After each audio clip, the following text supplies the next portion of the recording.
बिस्मिल्लाहिर्रहमानिर्रहीम। अस्सलाम वालेकुम। उम्मीद है सब ठीक ठाक होंगे।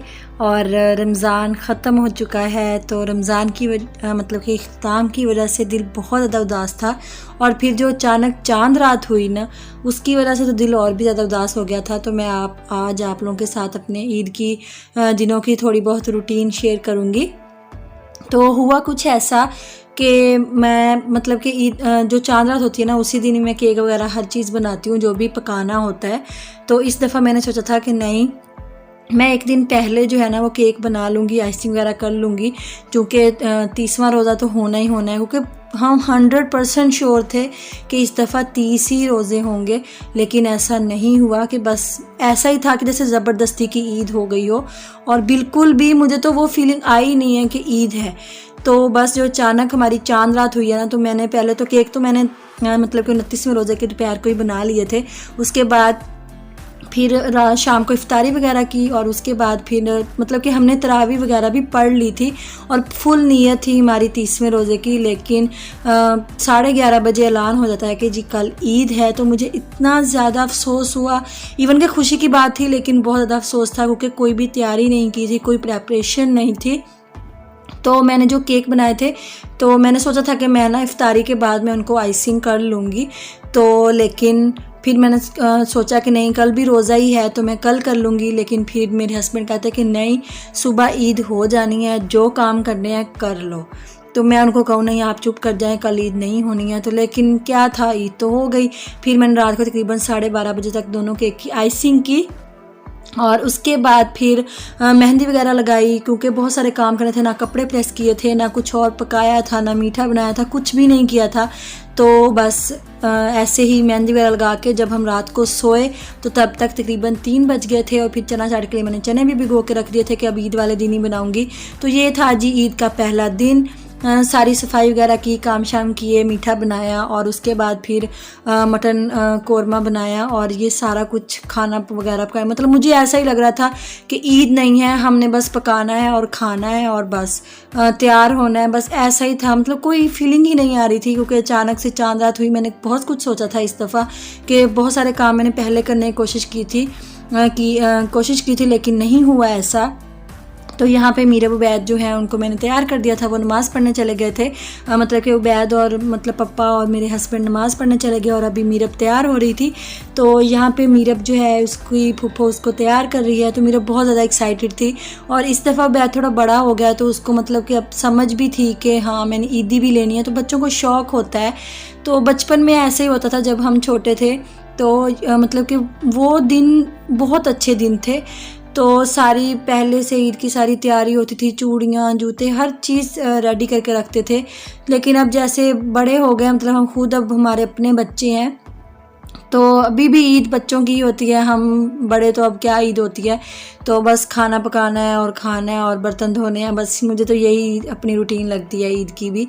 तो बस ये यहाँ पे मीरा भी तैयार हो रही थी। तो जो अचानक चांद रात हुई थी ना, उसकी वजह से दिल बहुत ज़्यादा अफसुर्दा भी हुआ था। और फिर रमज़ान एंड हो गया था, तो एक सहरी और इफ्तारी की हमारी रूटीन बनी हुई थी। वो जो रूटीन होती है ना, वो बहुत याद आती है फिर बाद में।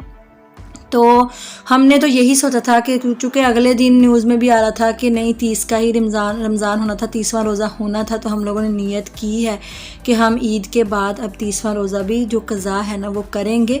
तो यहाँ पे मीरा बिल्कुल तैयार हो गई है। तो उसके बाद फिर मैं खुद भी रेडी हो गई थी, मतलब खाना वगैरह पका लिया था, सारा कुछ कर लिया था। और मज़े की बात बताऊँ, ईद वाले दिन भी गैस चली गई, और यहाँ पे फिर मैंने ना चना चाट भी तैयार कर ली थी।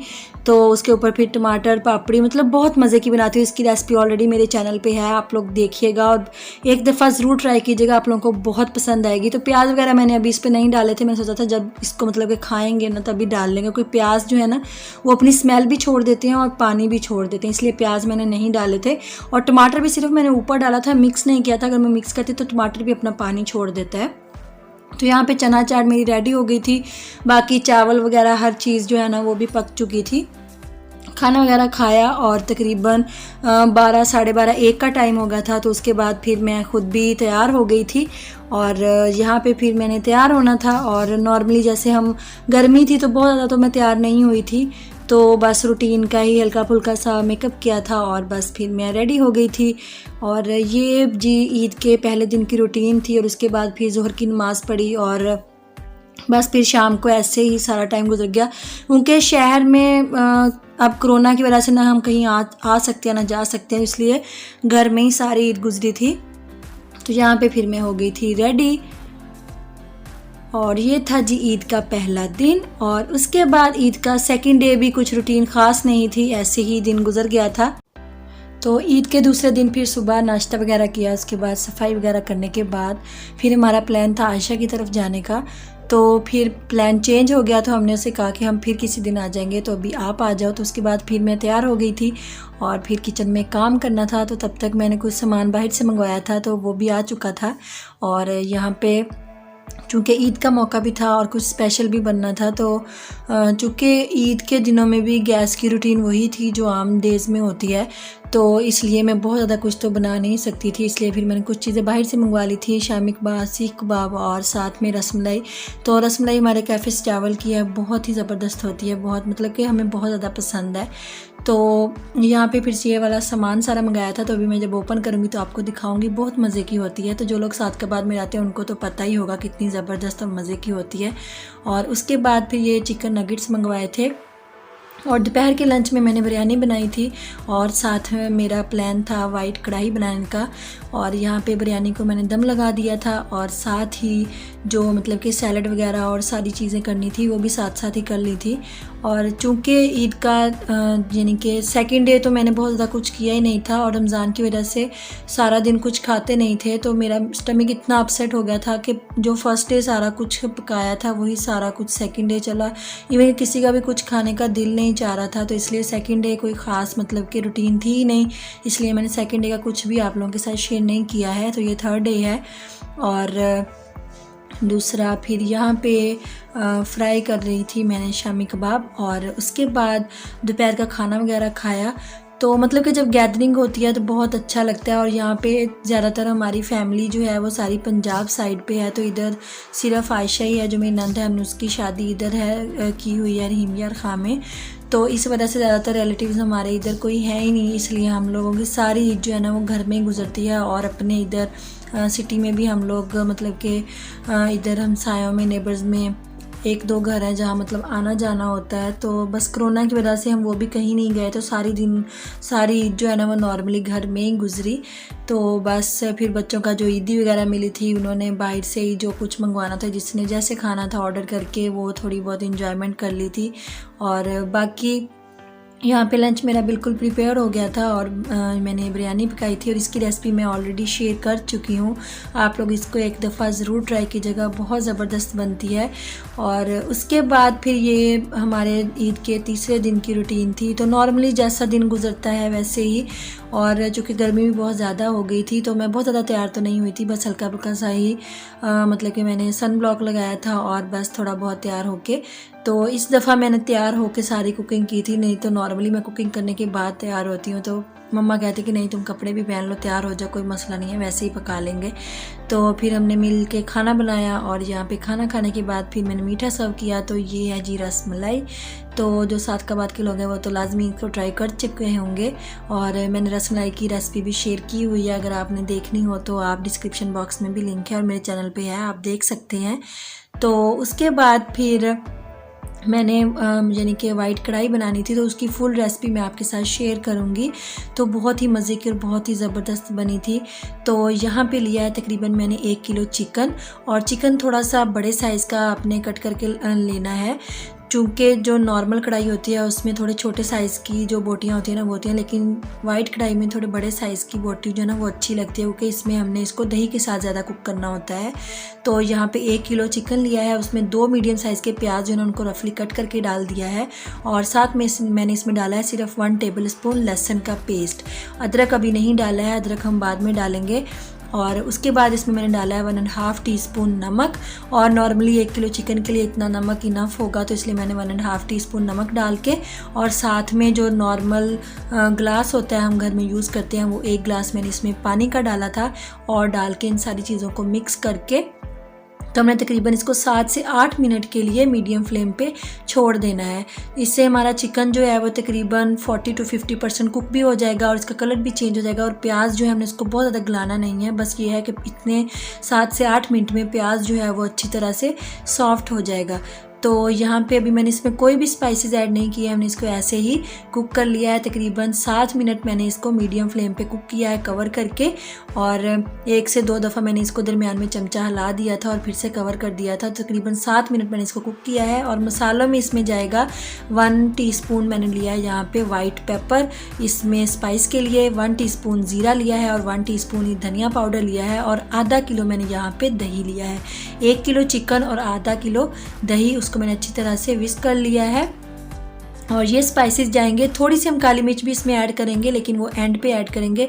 अगर हम पहले ऐड कर देंगे तो उससे कलर जो है वो ब्लैकिश हो जाएगा। तो वाइट कढ़ाई का कलर जो है वो बहुत मैटर करता है इसमें। इसका कलर जो है वो थोड़ा क्रीमी सा टेक्सचर और बहुत लाइट सा कलर इसका होता है, तो ही ये मज़े की लगती है।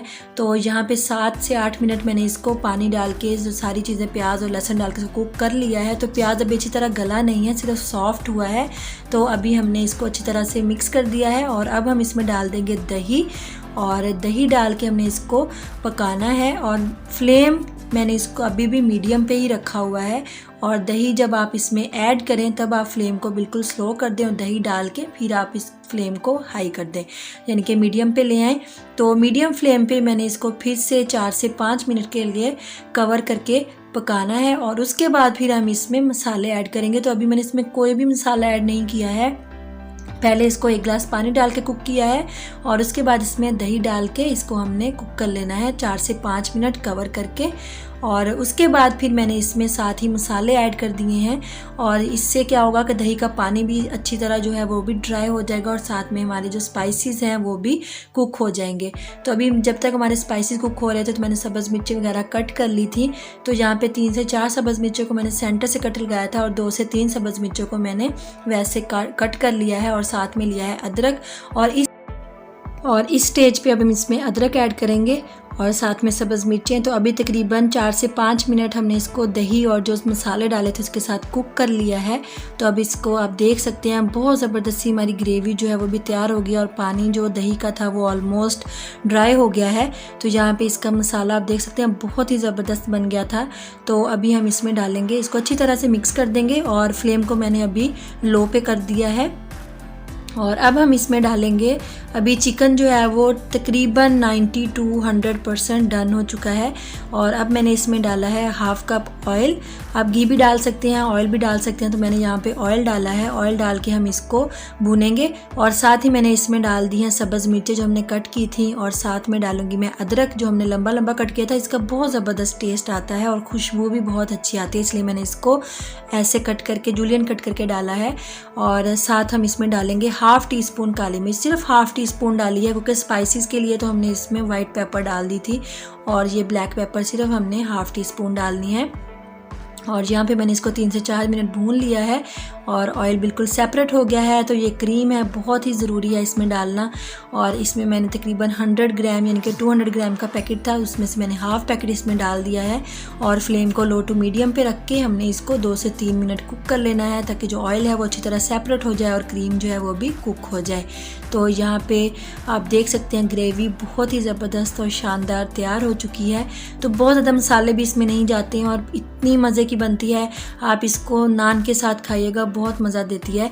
और यहाँ पे हमारी कढ़ाई जो है वो डन हो गई है। तो मैंने जो साबुत मिर्चें सब्ज़ रखी थी वो भी मैंने डाल दी थी, और यहाँ पे हमारी ज़बरदस्त सी ग्रेवी भी तैयार है। और चिकन इतना सॉफ्ट बना है, क्योंकि वाइट कढ़ाई में चिकन जो है वो बिल्कुल सख्त नहीं होना चाहिए, इसमें चिकन बिल्कुल वो जो सॉफ्ट होता है ना बिल्कुल ऐसे होना चाहिए। तो हमारी कढ़ाई बिल्कुल तैयार हो चुकी है। आप इस रेसिपी को लाजमी ट्राई करके देखिएगा, और अगर आपको कुछ भी अच्छा लगा हो तो मेरे चैनल को प्लीज़ सब्सक्राइब कीजिएगा, बेल नोटिफिकेशन को ऑन करिएगा, आपको हर आने वाली नई वीडियो सबसे पहले मिलेगी। तो मिलेंगे नेक्स्ट वीडियो के साथ, अपना बहुत सारा ख्याल रखिएगा। अल्लाह हाफिज़।